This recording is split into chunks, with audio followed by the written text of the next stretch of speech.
मैंने कुछ डरावना खोजा जब मैं खोजबीन कर रहा था। एक व्यक्ति गुफा में पूरी तरह स्थिर खड़ा था, जैसे किसी ने उन्हें वहीं जमा दिया हो। मैंने एक अभिवादन किया, लेकिन वे बिल्कुल नहीं हिले। भ्रमित होकर मैंने अंदर जाने का फैसला किया। मैंने अपने कुत्ते को मेरे साथ आने के लिए बुलाया, लेकिन मेरा कुत्ता डर गया, एक कदम भी आगे बढ़ने से मना कर दिया।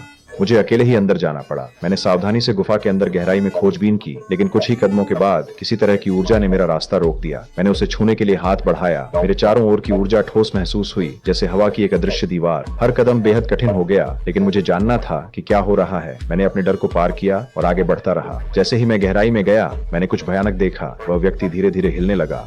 इससे मेरी जिज्ञासा और बढ़ गई। जब मैं अंततः हवा की दीवार के पार गया, तो आगे का व्यक्ति सामान्य रूप से चलने लगा। उनकी कमर पर एक बंदूक थी और वे संदिग्ध लग रहे थे।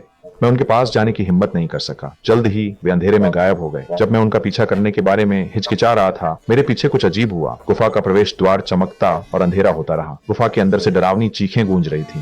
मैं पागलों की तरह बाहर की ओर दौड़ा। सौभाग्य से मैं सुरक्षित बाहर आ गया, लेकिन मैं पूरी तरह से भ्रमित था। जब मैं गुफा में गया था तब दोपहर थी। मैं केवल 3 मिनट के लिए अंदर था। अब बाहर पूरी तरह अंधेरा था। यहाँ तक कि मेरा कुत्ता भी बिना कोई निशान छोड़े गायब हो गया था।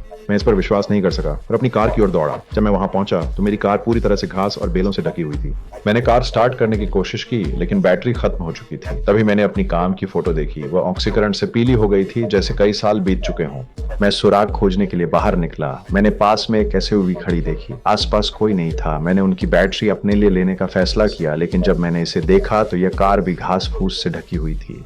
मुझे स्पष्ट रूप से याद है, जब मैं आया था यह कार यहाँ नहीं थी। अंदर एक बैग ने मेरा ध्यान खींचा। मैंने गंदगी साफ की। ये मेरे छात्र का बैकपैक था। तभी मुझे एहसास हुआ कि यह कितना गंभीर था। मुझे लगा कि गुफा में प्रवेश करने के बाद मेरे छात्र मुझे ढूंढने आए होंगे। लगता है कि वे भी गुफा में गए। यह सोचकर मैं फिर से वापस गया। इस बार बहुत सारे ग्लो स्टिक्स लेकर उन्हें चलते समय जमीन पर गिराता गया, ताकि वापसी के समय मुझे बाहर निकलने का रास्ता मिल सके। लेकिन जब मैं हवा की दीवार के पास पहुंचा तो ग्लो स्टिक्स अजीब तरह से हवा में तैरने लगे।